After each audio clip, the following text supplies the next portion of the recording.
You know, there's a lot more to education than just sitting in the classroom and listening to a teacher. There's all these other pieces to it.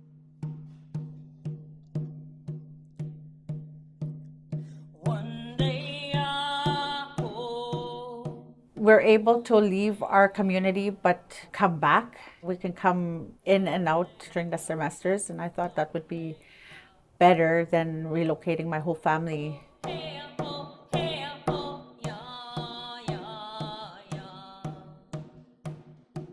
Well, I think they really enjoy not just the cultural component, but I think the educational components of being in the classroom here. It adds to their development and how they learn. You can actually know the teacher knows your name, they know you're here. They sit down with you, they make you understand. They want to make sure that you are going to succeed.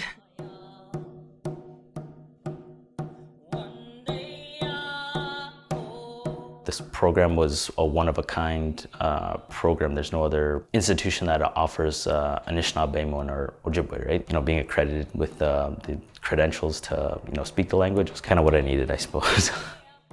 We have a lot of success stories. We've had clients that have come here that haven't even had a grade 12 education.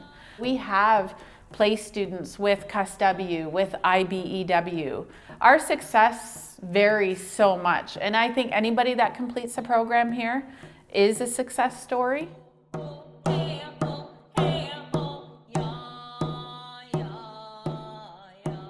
My choice. My choice. My choice. My path.